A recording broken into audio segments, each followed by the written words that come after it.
ho molto riflettuto se fare questa campagna elettorale e le ragioni sono diverse, a cominciare dal momento particolare che stiamo vivendo. Ho scelto l'hotel di Oscoli perché c'è proprio lo spazio, perché chi assiste alla conferenza a stampa può essere seduto, tranquillo, distanziato dagli altri, ma soprattutto perché è stata una campagna elettorale strana, atipica, vuoi per la presenza del Covid, vuoi per la lunghezza del periodo in cui si è svolta questa campagna elettorale. Cioè non ho mai assistito a una campagna elettorale che durasse 15 mesi e ciò ha influito sui comportamenti perché non c'è dubbio che a secondo il periodo della campagna elettorale c'era un'influenza particolare, esterna possibilmente al sistema che noi siamo consuetudinalmente abituati a verificare, a confrontarci. Ci sono stati dei momenti anche abbastanza tesi in questa campagna elettorale, per cui forse era opportuno chiudere la campagna elettorale, così come è avvenuto il giorno 19, ma alla fine ho pensato che è opportuno fare un ragionamento che potesse consentire di ristabilire la verità, di dare la giusta informativa ai cittadini e sapere in fondo, anche da una parte che non è quella dell'ex sindaco, avere un'opinione, alcune considerazioni, perché io credo che c'è un dato da riscontrare in questa campagna elettorale: è crollato un sistema di potere che è durato 20 anni, che ha visto un amministratore negli enti locali agire, muoversi, comportarsi, relazionarsi col territorio, lanciare una serie di iniziative, di proposte, eccetera, e qui ad Agrigento il popolo agrigentino ha ritenuto col proprio voto di assumere una decisione importante, cioè quella di cambiare pagina, non credere più alle chiacchiere, alle parole, a tutte le cose che venivano dette, soprattutto in ordine a una città che qualcuno immaginava fosse una città che aveva cambiato completamente il volto, che fosse una città d'arte, una città di cultura, una città che improvvisamente non aveva più rifiuti per le strade, una città in cui le strade stesse non erano più piene di buche, una città insomma all'altezza di essere definita una città di natura turistica.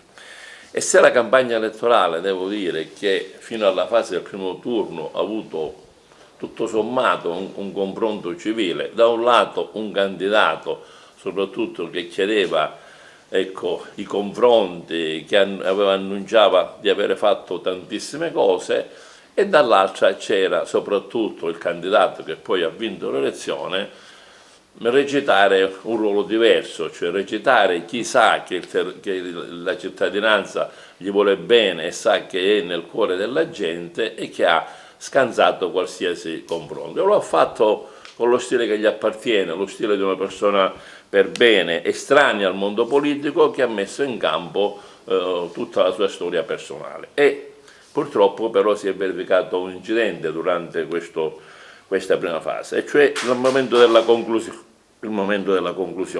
Il 37% ottenuto al primo turno ha dato alla testa all'ex sindaco ed è cambiata improvvisamente la campagna elettorale.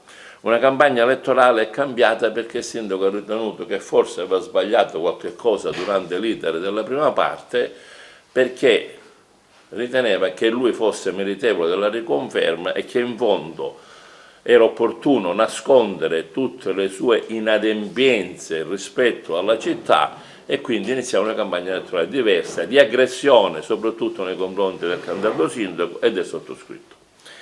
E nascondere le inefficienze non è facile, perché vedete, quando un'amministrazione comunale non presenta un progetto ai bandi innumerevoli che ha prodotto l'assessorato regionale alla pubblica istruzione, mi riferisco ai 708 milioni di euro che lo Stato ha assegnato alla regione siciliana per le scuole in termini di manutenzione straordinaria, in termini di risparmio energetico, di abbattimento architettonico, in termini di soluzione ai problemi sismici. E il Comune di Agrigento, se avessimo votato in data maggio 2020, aveva ottenuto un finanziamento soltanto di 3.480 euro.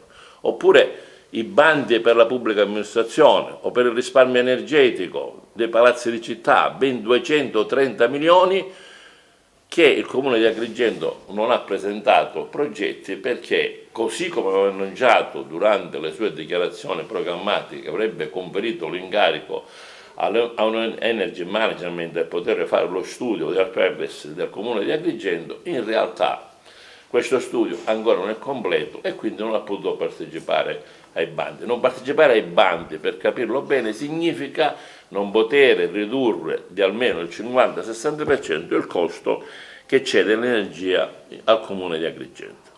Oppure la questione della rete idrica. Non tutti sanno che c'è una delibera di giunta del 27 febbraio 2019, la delibera numero 80, che consente al Comune di Agrigento di appaltare, benché non ci sia la copertura a carico di Girgenti Acque, la quota che fa riferimento alla regione siciliana di 25 milioni e 500 mila euro per fare la famosa rete idrica. Sono trascorsi 1 anno e mezzo e non c'è traccia alcuna in ordine all'attivazione dell'amministrazione comunale, per non parlare dei problemi di carattere sociale che esistono nella città di Agrigento, delle centinaia di borse di lavoro che potevano essere attivate dal Comune, delle risorse che sono giacenti presso il servizio sociale, e in cui ovviamente c'è un netto distacco tra quello che è l'amministrazione comunale, il sindaco, la città, e quello che sono i bisogni della città.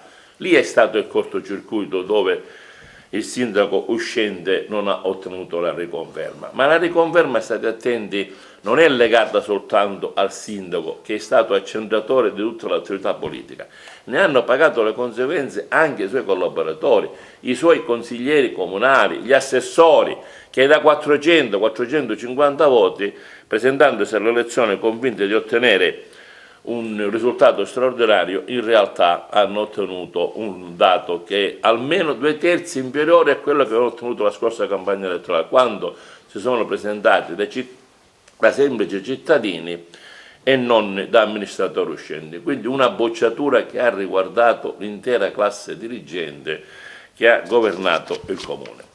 Noi abbiamo fatto la nostra campagna elettorale con la modestia che ci contraddistingue.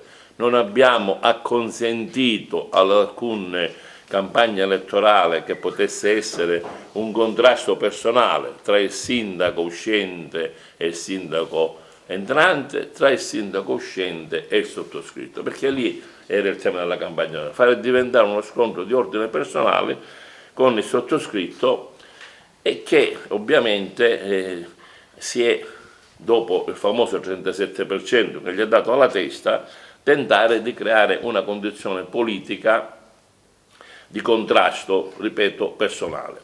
E soprattutto devo dire che, riflettendo sulle cose che sono state dette dopo la campagna elettorale, mi sembra veramente strano che un uomo che è stato assessore della giunta Fontana in quota Cuffaro, che è stato sindaco per conto di Cuffaro al comune di Porto Empedocle, si meravigli che al comune di Agrigento adesso è chiamato a governare il centrodestra con un sindaco realmente civico, come se fosse un fatto scandaloso.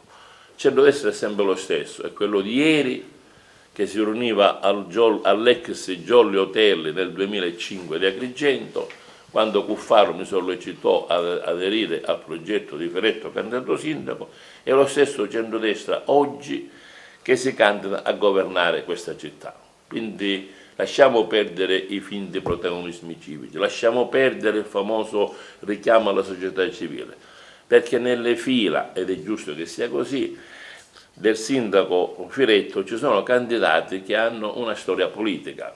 Mi riferisco ovviamente ad Amato, a Riolo, ad Amel, a Iacolino, per non dire anche dell'onorevole Pullara, Carmelo, che è stato tenuto nascosto, non è stato mai presente alle manifestazioni ufficiali perché notoriamente coinvolto in una vicenda di natura giudiziaria personale che non c'entra il comune di Agrigento, l'ex sindaco ha ritenuto opportuno tenerlo nascosto per evitare che potesse influire sull'esito della campagna elettorale. Purtroppo non ha capito che il problema era lui, non era né l'adesione di Pullara, che anzi gli ha dato il respiro per arrivare al 28%, non erano i consiglieri comunali, perché grazie a lui del suo partito sono scomparsi dalla circolazione. Il problema era il suo distacco con la società, il suo distacco con la città, il suo tenere lontano i cittadini, il suo circondarsi al secondo piano del comune di Agrigento con quella porta che il nuovo sindaco ha giustamente abbattuto, perché la città fosse aperta a tutti i cittadini di Agrigento. E vorrei sottolineare ai cittadini che sono poco osservatori della politica anche un atto che io definisco inquinante della politica, della campagna elettorale, cioè presentarsi con 5 liste, di cui 2 hanno un valore dello 0,450, con almeno 9 candidati a 0 voti, o un'altra lista dell'1,235 con candidati almeno 9 sotto praticamente i 10 voti, vuol dire indurre i cittadini che non si occupano di politica in un errore di valutazione. Perché? Perché si voleva fare apparire che attorno a questo candidato sindaco uscente ci fosse un consenso diffuso, un consenso generale. Quindi non un'operazione veritiera, presentare 3 liste di persone che sposano il suo progetto, ma presentarne 5, alle quali poi si sono aggiunte altre 2 dell'ignaro Pullara, il quale è convinto che ci fosse un esercito di persone pronte a fare la campagna elettorale nei confronti dell'ex sindaco e quindi una prospettiva di elezione quasi certa. Ma non è stato così. E non è stato così ed è venuto fuori proprio in maniera lapalissiana, cioè 0,450, 1,235. E pongo a me stesso una domanda: ma è corretto politicamente, eticamente giusto che un candidato si presenti al cospetto degli elettori trasmettendo una falsa rappresentazione della realtà politica elettorale che lo sostiene in questa elezione a sindaco di Agrigento? Io credo di no. Credo che sia una cosa da non condividere nella maniera più assoluta, sia una cosa anzi da condannare, perché così non si fa. E non si fa nemmeno tentare di tirare in ballo storie che sono state chiuse sul piano giudiziario con sentenza passata in giudicato e che ha visto il sottoscritto mettersi da parte fin quando la vicenda giudiziaria non si è conclusa. E dall'altra parte c'è chi invece è sotto inchiesta per reati gravissimi per chi si candida a sindaco, perché non è un cittadino che fa una finestra abusiva, si tratta di un cittadino che ha sventrato un immobile di grande valore storico-culturale ed è, con sentenza passata in giudicato, si trova con l'immobile sequestrato. Quindi il reato è di abusivismo. Quindi parliamo di un cittadino che si presenta nella qualità di sindaco, che dà l'esempio facendo l'abusivo. Cioè non l'ha fatto ad Agrigento, l'ha fatto a 4 km a Iopo. Oppure l'altra indagine, che è stata quella relativa alla situazione dei conti del comune di Porto Empedocle. Sappiamo qual è lo stato del comune di Porto Empedocle. È morto.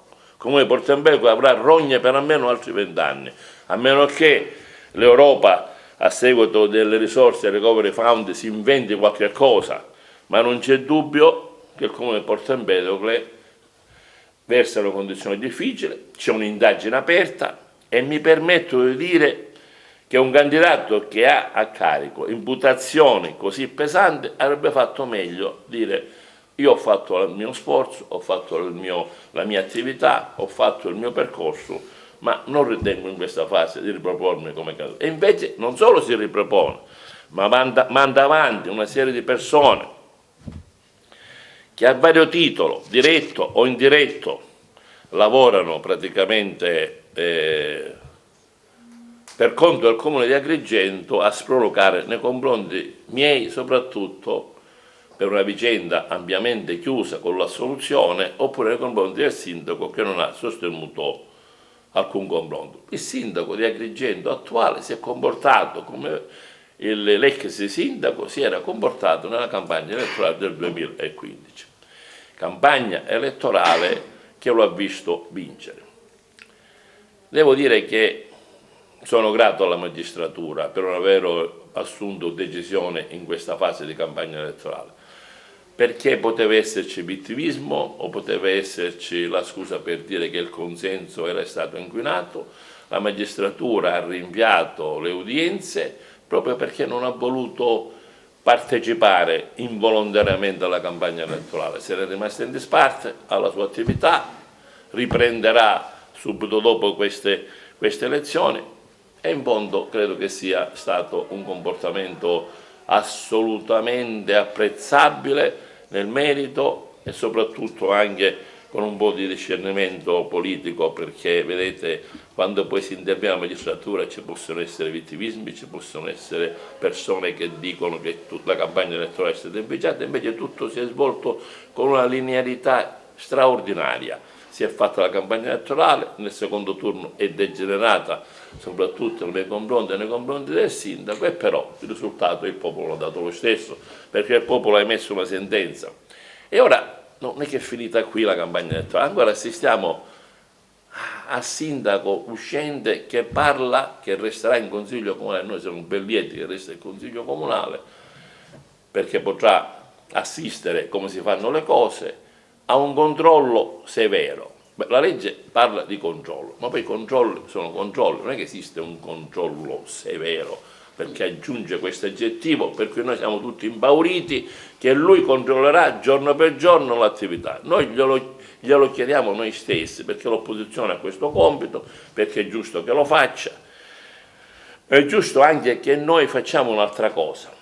Intanto questo signore, se fosse stata una persona più garbata, doveva presentarsi all'insediamento del sindaco attuale e fare le proprie consegne. Si può perdere con dignità. Io personalmente nel 2007, quando ho perso l'elezione, ho chiesto al mio amico Camilleri di ritirarsi al primo turno. Dopo il primo turno, ritirati, non c'è niente da fare, Zambuto vince. No, dobbiamo insistere. Insistiamo. Io mi sarei al suo posto ritirato, perché il giudizio del popolo agrigentino è stato tranciante nonostante sei candidato. Lui ha insistito, ha perso, annuncia controlli severi e non consegna, se mi consentite, questo i cittadini devono sapere, lo stato dell'arte in cui si trova questa benedetta amministrazione comunale. E non parlo della situazione finanziaria, perché credo che il signor sindaco attuale si troverà seduto su una cartella di munnizza, come dice lui, quello che lui ci lascerà. E non è tutta colpa sua, state attenti, perché la situazione che lui ha trovato è una situazione grave, non ha corso ai ripari e non ha fatto l'azione tecnica, finanziaria adeguata per evitare il disastro che c'è in questo caso. E vedrete i numeri che verranno fuori. Ma non c'è nemmeno una relazione su quello che è lo stato dell'amministrazione comunale. Quando parlo di amministrazione comunale parlo per esempio per le scuole. Vorrei capire queste scuole di Agrigento se sono col certificato di agibilità, se ci sono i soldi per il prossimo autunno per il riscaldamento, vorrei capire se c'è il risparmio energetico, vorrei capire se c'è l'abbattimento del breve architettonico. Lui ha il dovere morale, politico, civile di consegnare al signor sindaco di Agrigento lo stato dell'arte in cui si trova questa benedetta amministrazione comunale. Perché in questa campagna elettorale, dovete sapere, noi che eravamo a rappresentare la coalizione insieme agli altri partner, con il discorso col quale ritornerò più avanti, abbiamo avuto dal segretario generale le notizie sui risultati sabato. Si è terminato le votazioni sono terminate lunedì alle 14. Sono convinto che l'ex sindaco di Agrigento aveva sul suo tavolo i numeri dei risultati elettorali. Noi abbiamo avuto l'esito definitivo sabato a mezzogiorno. Ho dovuto anche fare in modo che fosse cambiato il calendario che aveva stabilito la Regione Siciliana a proposito della presentazione delle liste degli assessori, perché ho spiegato al direttore regionale che fino a venerdì non c'era alcuna comunicazione ufficiale. come la norma stabilisce che entro 3 giorni debbono presentarsi la variazione del programma e la lista degli assessori, ho spiegato al direttore regionale qui al Comune di Agrigento c'è un fatto deprecabile: il signor segretario generale del Comune di Agrigento non fornisce i numeri. E non fornisce numeri, e nel frattempo, fino a sabato, si verificavano incontri promossi in un ufficio di un ex parlamentare regionale in cui venivano invitati dallo stesso ex parlamentare regionale, dallo ex sindaco di Agrigento, partiti al fine di creare un'alleanza tecnico-politica finalizzata a mettere in difficoltà il sindaco Miccichè, perché tutti erano convinti che c'erano le condizioni perché Miccichè fosse eletto. Siccome però lui non conosce gli uomini del centrodestra, non conosce gli uomini di Forza Italia e non conosce nemmeno gli uomini Fratelli d'Italia, i quali hanno collocato con lui perché era giusto che collocassero dopo che si sono sentiti con me, e dico: discutete, vedete cosa vi propongo. E la proposta era quello di fare un'alleanza per consentire al sindaco di Agrigento di non avere una maggioranza e riuscire a imbrigliarlo l'indomani mattina. Quindi un sindaco nuovo, non esperto, non abile politicamente, perché deve maturare, deve crescere, creiamogli difficoltà affinché sosteniamo un apparentamento che lo metta in difficoltà l'indomani mattina della sua elezione. Questo è stato il comportamento del signor sindaco durante il ballottaggio. L'aggressione personale nei miei confronti fatta da una serie di accoliti al suo servizio, secondo una trama brutta, vergognosa da parte di questo signore per cercare di mettere in difficoltà un galantuomo come Gianfranco Miccichè. Noi sappiamo come è andato a finire.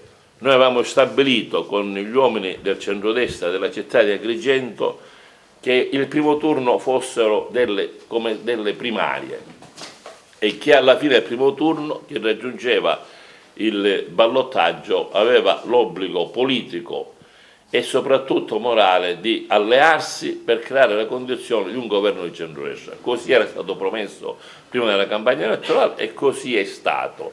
E oggi siamo riusciti a creare le condizioni di un rapporto forte col governo regionale, perché Agrigento ha bisogno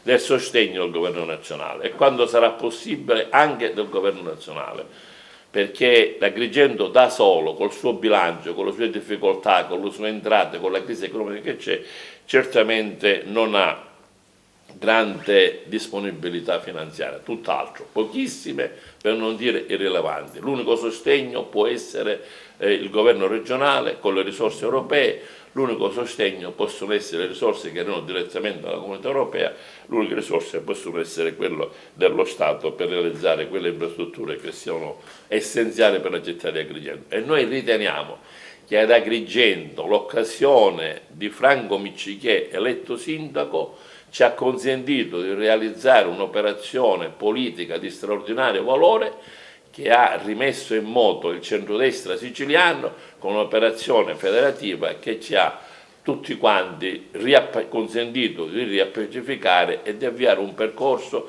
che possa essere determinante per le prossime elezioni regionali. Agrigento ha un bacino di elettorato intorno al 9%, un conto è che possa finire 4,5 con 4,5, un conto è riuscire ad avere risultati pari al 6-7% e l'opposizione pari al 2-3%. Tant'è che il presidente Miccichè, subito dopo il risultato del 37%, la prima cosa che fece, annunciò: io voto Miccichè. Presidente Musumeci.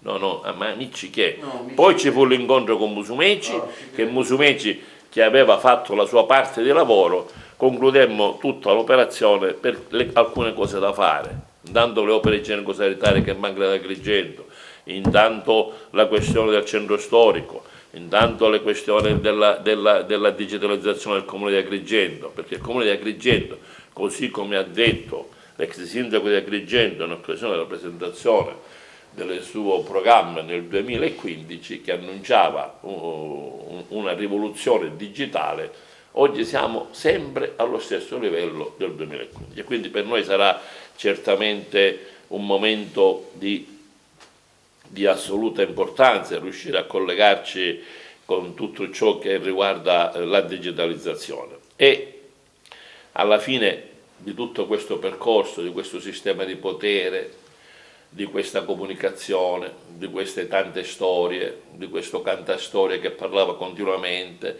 e che raffigurava questa città straordinaria che aveva raggiunto livelli europei, mi permetto di usare anche un termine, so che è un po' pesante, ma è una verità, di affabulatore. Non ci resta altro che una situazione difficile da dover affrontare e lo faremo a testa alta, lo faremo con gli alleati, lo faremo con la politica regionale, lo faremo con tutti coloro i quali vogliono concorrere alla crescita di questa città e non a una falsa rappresentazione che è stata fino ad oggi. Forse l'ex sindaco avrebbe fatto meglio a scegliere un altro mestiere, un'altra attività che avrebbe certamente reso molto di più. Io credo che, se mi permettete di fare una considerazione di ordine personale, io ho sposato questo progetto di Franco Miccichè per una ragione semplice. Sono all'opposizione al comune di Agrigento dal 1992, dal giorno delle sommergenze. L'amministrazione Sodano 93-2001, l'amministrazione Piazza 2001-2006, l'amministrazione Zambuto 2007-2015, l'amministrazione Firetto per un breve tempo di 2 anni, in cui praticamente il signor ex sindaco di fatto ci comunicava che lui era il sindaco e noi non eravamo un puntini, perché insomma, alla fine stiamo parlando di questo. Io ho voluto fare una scommessa, potevo mettermi d'accordo con chiunque, ma ho voluto sancire con la candidatura, con la scelta sulla candidatura di Franco Miccichè una volontà determinata a fare qualche cosa per questa città, a avviare tutto ciò che è possibile, che possa riuscire a trasformare questa città in una città sul serio turistica, in una città che abbia le urbanizzazioni, una città che sia pulita, ma questo sarà il compito del sindaco, una città che trasformi per esempio il villaggio Mosè in quella che è l'ex 115, diventata stranamente una strada in cui a destra e a sinistra credo che ci sia il centro commerciale più importante di Agrigento, dove dietro l'ex Giorlotelli c'è un piano particolareggiato che fu approvato a suo tempo, dove la gente ha comprato la casa con i soldi, ha comprato il terreno con i soldi e non ha l'urbanizzazione, non ha l'illuminazione stradale, non ha la fogna, non ha la rete idrica, non ha la strada e forse non ha nemmeno il gas. Siamo fermi al parcheggio Rosselli, 1990, conferiamo in giunta un incarico all'ingegnere Ricausi, redige un progetto di 12 miliardi, appaltiamo il primo stralcio 1,5 miliardi, appaltiamo il secondo stralcio 1 miliardo, bene, da allora sono trascorsi 30 anni e tutto fermo e ancora si parla di altre cose che sono ferme. Noi vogliamo risvegliare questa città realizzando una serie di opere che possono segnare una svolta. Abbiamo l'interesse all'inclusione sociale, abbiamo l'interesse ai più deboli, agli emarginati, abbiamo interesse a spendere immediatamente le risorse che sono giacenti ai servizi sociali, abbiamo l'interesse che il distretto sociale dove Agrigento e Capofila funzioni realmente. Non pensiamo soltanto alla cultura, a mettere statue a destra e statue a sinistra e a parlare ogni giorno con Camilleri. Io preferisco parlare con i vivi, perché Camilleri, che certamente è un uomo illustre, che ha dato tanto alla nostra terra, però non è l'uomo che può trasformare o che può pensare di trasformare Agrigento in Vigata. Noi siamo Agrigento, siamo la città di Agrigento, siamo orgogliosi di essere agrigentini e siamo convinti che questa città debba sul serio essere collegata col parco archeologico. Sono obiettivi che noi pensiamo di portare avanti e che, rispetto ai quali contiamo di essere impegnati giorno dopo giorno. Già domani c'è un primo appuntamento a Palermo per cercare di portare avanti alcune risorse. Concludo. Auguro all'ex sindaco di Agrigento di continuare il suo impegno politico. Non c'è nulla di personale. Noi abbiamo fatto la nostra campagna elettorale. Ci sono le prossime elezioni, per esempio a Porto Empedocle, prova a candidarsi sindaco a Porto Empedocle, dove ha ben seminato è male raccolto. Grazie a tutti voi, ho concluso la conferenza stampa, se ci sono domande sono a vostra disposizione. Onorevole, mi scusi, per la Giunta vanno in priorità? Io non so cosa farà il sindaco, perché questa è una risposta che può dare il sindaco. Posso dire che in settimana, penso massimo giovedì, il sindaco darà le deleghe dopo aver terminato la consultazione con gli assessori, fatto la verifica finché gli sarà possibile, perché carte non ce ne sono, per capirci lo stato dell'arte di questa amministrazione comunale, e subito dopo, quindi in settimana, darà le deleghe. Ci sono anche scadenze. Il sindaco ha scoperto che ci sono scadenze, per esempio il 31 ottobre. Nessuno gliel'ha comunicato in termini ufficiali, mi riferisco ovviamente al signore ex sindaco, ed è opportuno che lo faccia, perché se dovessimo perdere qualche finanziamento non è colpa dell'attuale sindaco, ma è colpa di chi non ha fatto il suo dovere da ex amministratore e quindi da cittadino che si definisce cittadino che vuole bene a questa città. Un'ultima domanda, questa che penso che esula la campagna elettorale. Problema Covid Center, problema reparti Agrigento, carenza di personale medico-sanitario. A livello regionale, il presidente Musumeci, l'assessore regionale alla sanità, i tempi per avere il Covid Center a Ribera operativo, e su San Giovanni di Dio le criticità soprattutto sui sottorganici e sulla organizzazione e gli ausili e i presidi, che sono importantissimi, ventilatori, terapia intensiva, i tempi per dare ai cittadini una risposta certa in un periodo di emergenza. Senta, io vorrei chiarire che il sindaco precedente e l'attuale vedo che ogni giorno fanno una comunicazione. Perché?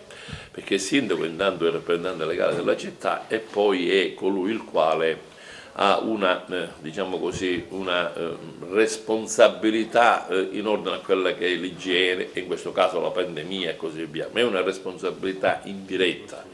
Lui già si è attivato con il direttore generale dell'ASP proprio per cercare di essere all'altezza della situazione, perché non c'è dubbio che Agrigento non è tanto quello che può fare agli agrigentini in termini di sostegno sanitario per il Covid, ma può anche essere di sostegno per altre province. Vi do un dato, per esempio l'ospedale Garibaldi, che ha 100 posti Covid, sono tutti esauriti. Stessa cosa un altro ospedale del Palermo, quindi la situazione è incalza di giorno in giorno, però so che deve incontrarsi con l'assessore alla sanità, so che solleciterà il signor sindaco queste cose proprio in ragione di una sensibilità particolare che lui ha. Lui è il sindaco Miccichecco, il quale per almeno 20 anni ha collaborato con il sistema sanitario, perché ne è un dirigente, ma è stato quello il quale ha partecipato il primo front office rispetto a tutti gli sbarchi che ci sono stati, quindi è un uomo che ha la consapevolezza di ciò che vuol dire soccorrere, sostenere e ha diciamo, le sue idee che mi ha manifestato l'altro giorno e che saranno oggetto di un confronto con l'assessore, credo mercoledì. Regionale. Onorevole, Prego. siamo da parte del sindaco, parliamo di lei. Quanto influirà, se influirà, una sua probabile candidatura alla provincia o alla regione, non penso, ma alla provincia, all'ex provincia sì, sull'assetto e l'equilibrio e anche la continuità per quanto riguarda la giunta comunale? No, non ho capito la domanda, candidatura di chi? Sua, se intanto si candida alla regione. Ah, alla regione. Alla regione non penso, all'ex provincia ci sta pensando o no? Ma Io, non vuole l'elettorato passivo, non può essere elettorato, la provincia si vota a livello no, diretto. io, allora, il sistema elettorale per la provincia è un sistema elettorale di secondo grado. Quando influirà la sua parte politica Sì, chiaro. sull'equilibrio della giunta Miccichetta? Noi ci muoveremo all'unisono. L'operazione Agrigento o Centrodestra Unito al secondo turno è un'operazione che ha una ribalta immediata al 30 di novembre, che è l'ultimo giorno utile per andare a votare, e poi lo avrà anche in ordine alle prossime elezioni amministrative di Favara, Caricattì e credo Portoempedocle. È un'elezione questa della provincia di secondo grado, quindi i numeri sono evidenti, non ci sono qui elettorati che si spostano o che... È un sistema, oserei dire, quasi bloccato, nel senso che ci sono collocazioni chiare di consiglieri comunali. Il mio gruppo è un gruppo sostenuto, è un gruppo che si rifà alla mia posizione politica, che al Comune di Agrigento, così come ieri, si chiama Uniti per la città, poi c'è un'altra lista che abbiamo fatto, ed è la stessa sigla che abbiamo utilizzato anche nel 2015, perché dimenticavo di dire poco fa, a proposito della battuta che ha fatto in questi giorni l'ex sindaco, mi venne a trovare nella mia stanza di capogruppo intorno ai primi giorni del 2015, proponendomi la sua candidatura, che io dissi va bene, hai fatto un buon lavoro a Portoempedocle, non ho nessun problema. E noi sin da allora decidemmo di candidarci come Uniti per la città, ieri, e lo continuiamo anche oggi, anche se oggi sono un responsabile regionale degli autonomisti, però abbiamo usato questo simbolo per la città di Agrigento. Noi siamo un gruppo consistente sul piano, ecco, dei consiglieri comunali, ma non c'è dubbio che la candidatura a presidente deve venire fuori da una concertazione con gli altri partiti. Mi scusi onorevole, il discorso del ballottaggio, l'uscente sindaco cercava di capire che cercava un apparentamento con il centrodestra. Ma io parlo di cose di cose ufficiali. Il candidato uscente ha tentato più specificatamente un'operazione di natura tecnica finalizzata ad imbrigliare il nuovo sindaco, perché tutti avevano compreso che sarebbe stato il dottore Miccichè, e quindi un apprendimento di natura tecnica che avrebbe determinato lo spostamento dell'asse della maggioranza verso l'opposizione. Ciò che significa mettere in difficoltà un'amministrazione che vuole lavorare. Noi non avevamo nemmeno i risultati e avevo detto ai miei amici con i quali avevamo un accordo pregresso: andate avanti, parlate, fatelo sbottonare, vediamo che cosa ha da dire. Ma quelle sono persone, partite come Forza Italia o Fratelli d'Italia, solo una persona che non ha più le idee chiare può pensare che si possono alleare con lui. Prova ne sia che abbiamo poi fatto regolarmente un'alleanza alla luce del sole, e con i quali insomma ci sono non solo relazioni politiche ma relazioni anche umane. Quindi c'è unità di intenti nel centrodestra, perché spesso si sono state voci di un suo contrasto forte con l'onorevole Gallo. Ecco, ci vuole chiarire questa sua posizione, se è vera, cosa c'è di vero, se vorrà influire anche un domani nel proseguo dell'attività amministrativa, perché addirittura ho letto io che già l'onorevole Gallo chiede un altro assessore in più perché lui avrebbe avuto dei dati in più. Ecco, cosa c'è di vero? Non c'è nessuna richiesta, c'è la consapevolezza che questo governo della città ha bisogno del governo regionale, c'è la consapevolezza che il governo regionale è rappresentato da tutti i partiti, che sono compreso la Lega. Prova ne sia che la Lega, con molta coerenza rispetto alla sua collocazione politica, ha detto: abbiamo fatto la battaglia politica al primo turno, abbiamo perso, noi votiamo per te, sindaco Miccichè, e non chiediamo nulla in cambio. Mi sembra un'operazione importante sul piano strategico, perché un tale dottore Samonà, dico tale per insomma, se qualcuno non se lo ricorda, è un assessore della Lega e l'assessore è beni culturali. Ciò vuol dire il coinvolgimento del parco archeologico, ciò vuol dire il coinvolgimento dell'assessore regionale dei beni culturali. Quindi un sistema stiamo cercando di mettere in atto, in cui dalle infrastrutture Forza Italia, dal sistema dei servizi sociali che è l'assessore Scavone, e l'assessore Razza che si sta adoperando, perché il problema, come diceva poc'anzi il suo collega, riguarda il Covid, e quindi abbiamo necessità di un'attenzione particolare non solo da parte del dottor Zappia, ma dal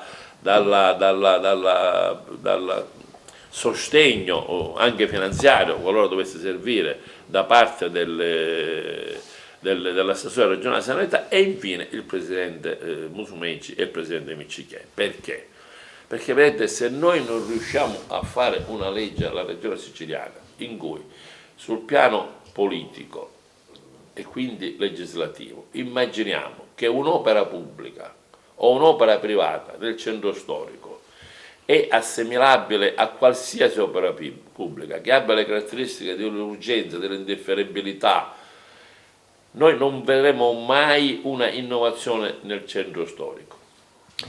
La nuova legge sull'urbanistica stabilisce che non ci potranno essere consumi di suolo aggiuntivi rispetto all'attuale. Che cosa significa questo? Intanto è un'operazione finanziaria a favore del Comune di Agrigento, perché chi intende costruire può farlo soltanto al centro storico, dove insiste una cubatura pari a 10.000 abitanti. Il Comune incassa gli oneri e non spende alcunché, perché c'è la fognatura, c'è la rete idrica, c'è l'illuminazione, c'è la pavimentazione, c'è il gas.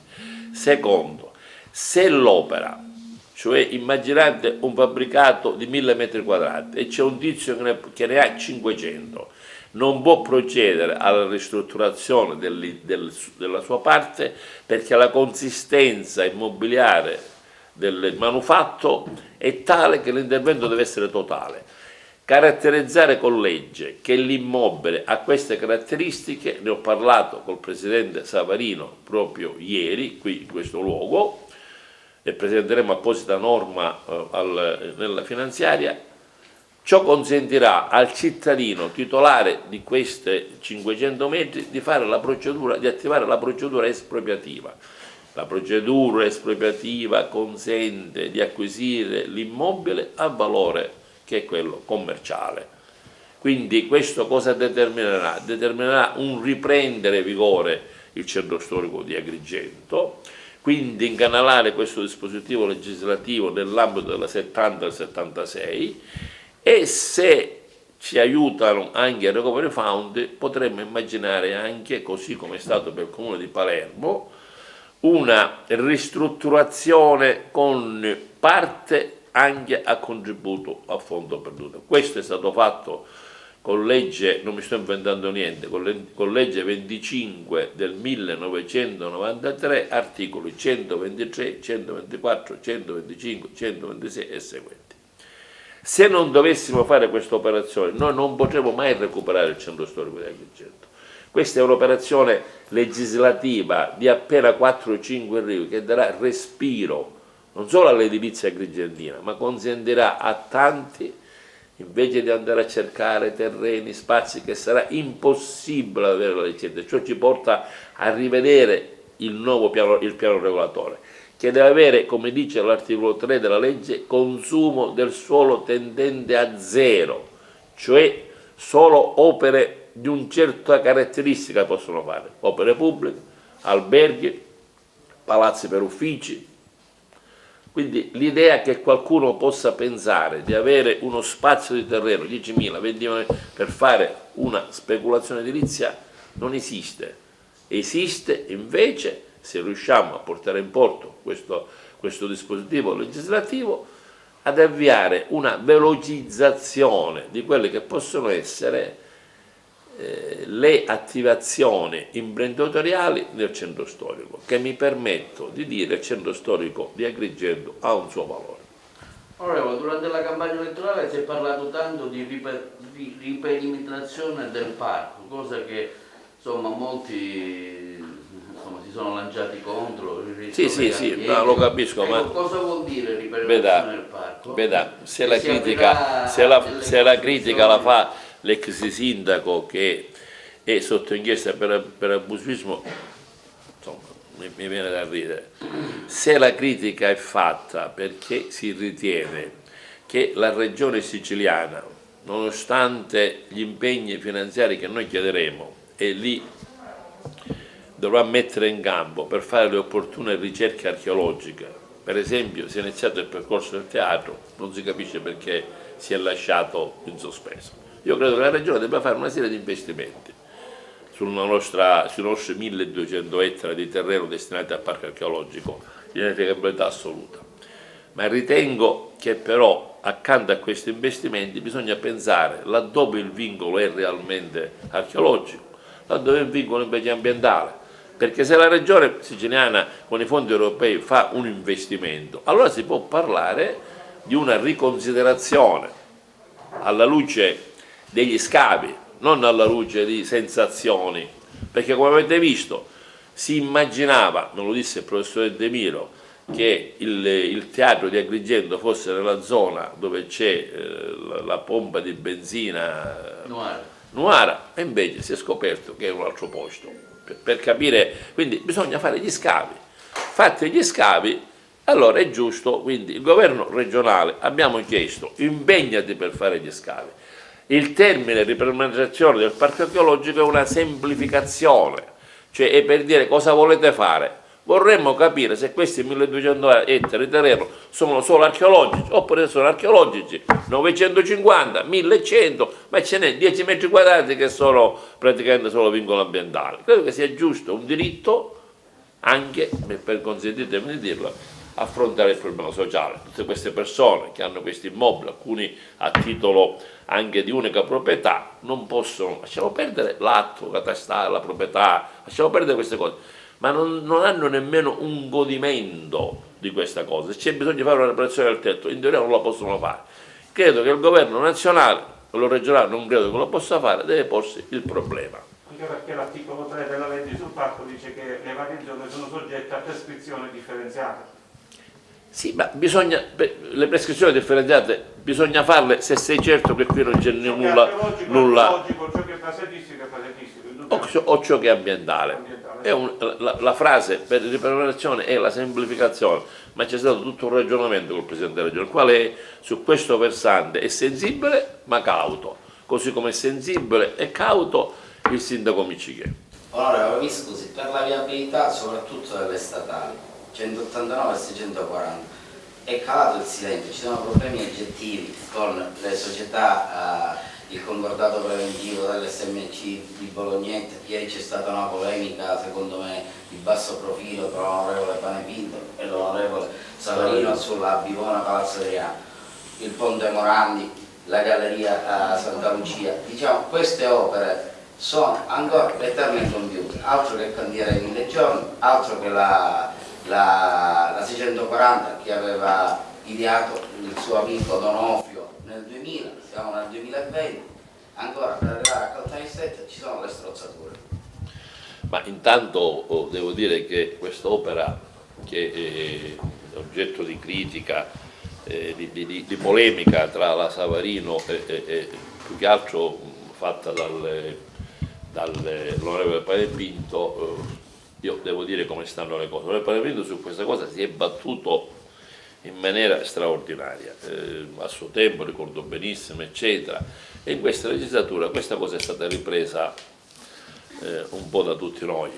L'assessore Falcone è stato molto sensibile e ha incaricato l'ufficio del Genio Civile di Agrigento di una somma, di realizzare il progetto attraverso una somma, mi pare, di circa 10 milioni di euro per la redazione del progetto.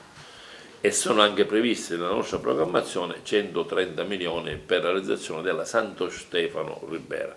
Questa è una strada, io la chiamo della liberazione. Non è una strada categoria C1, è una strada, credo, categoria C2, non credo, e però ha una caratteristica di collegare idealmente la montagna con il mare, cioè, voglio dire, finalmente non è una strada curve, è una strada che ed è un'opera di straordinaria importanza.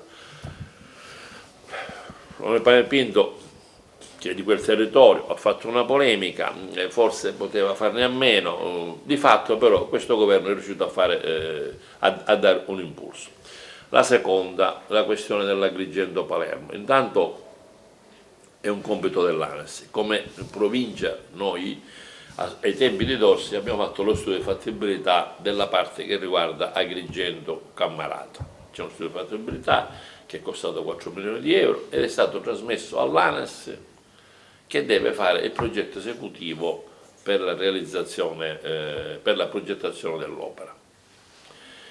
E qui c'è un vice ministro che è del nostro territorio, cioè di Caltanissetta. Ora, noi dobbiamo cercare anche di comprendere un po' qual è la capacità politica dell'onorevole cancelliere del Movimento 5 Stelle rispetto all'ANAS. Cioè noi abbiamo fatto la nostra parte, così come è stato fatto nel 2000 a proposito lei diceva di Donofrio, che gli consegnammo un progetto di Massimo. Questo progetto di Massimo, che anche allora costò credo 8 miliardi, e 8 miliardi costò la Caricatica Caltanissetta, fu lo strumento attraverso il quale l'ANAS, che anch'essa manca di progetti, di poter partire per poter realizzare. Ora, sia la 640 sia la 189 sono la competenza da parte della regione o del comune o della provincia. Devo dirle che l'assessore non si è impegnato, si è straimpegnato su questo argomento, così come si è impegnato Musumeci. C'è un vice ministro che è del nostro territorio, siciliano, Cancellieri, non lo conosco, e devo dire che è anche impegnato.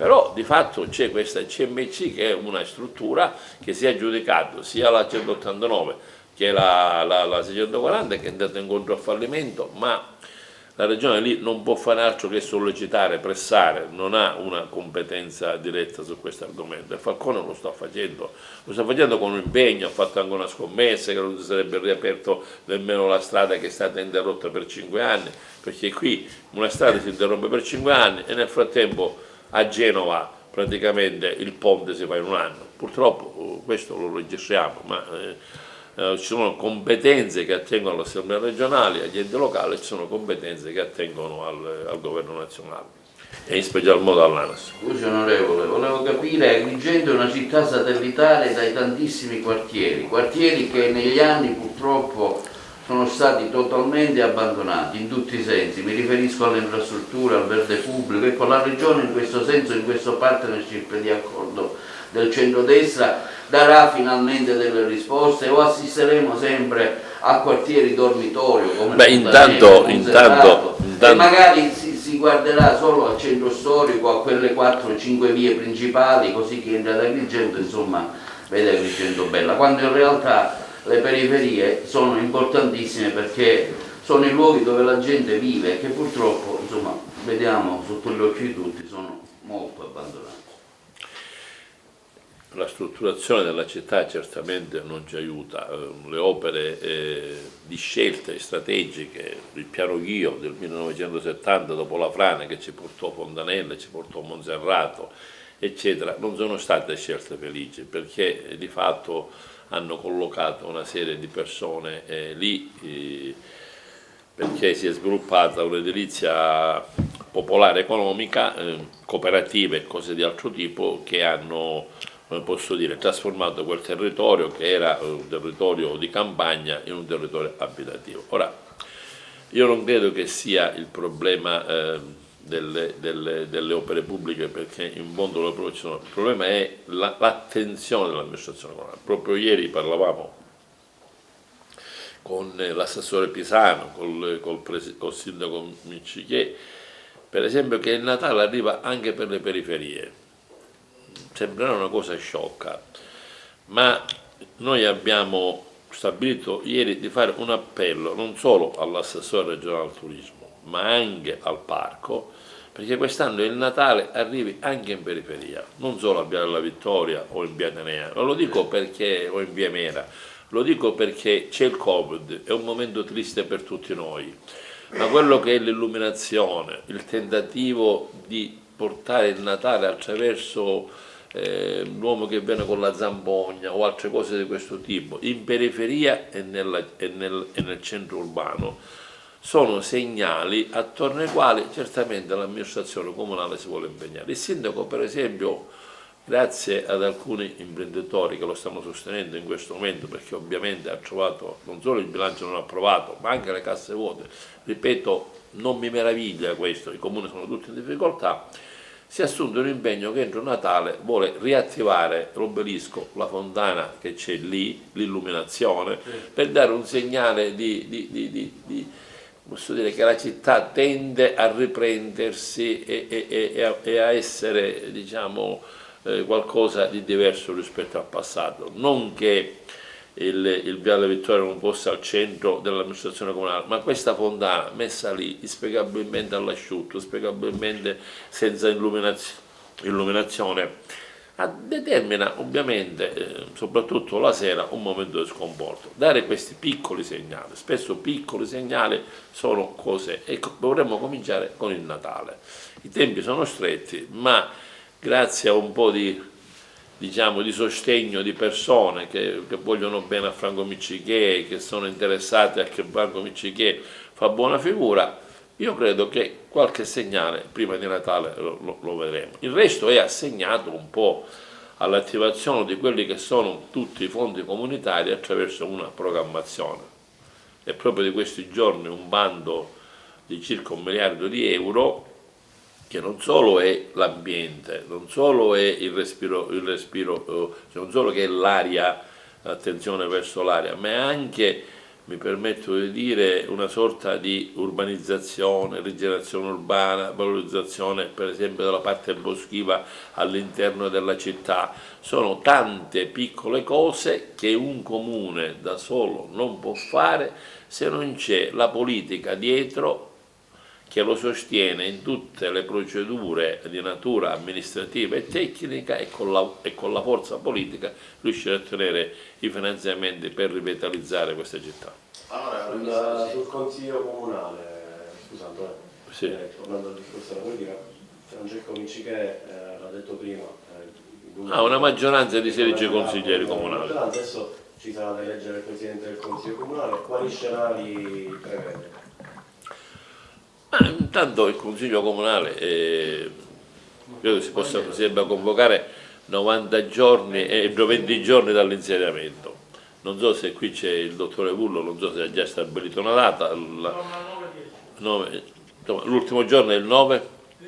Il 10. Novembre. Quindi entro sì, perché ci sono i termini stabiliti per legge. 20 giorni almeno dalla proclamazione. Sì. E quindi ci sarà un incontro per cercare di individuare la persona più efficiente, più anche garante di quelli che sono i compiti del Consiglio Comunale.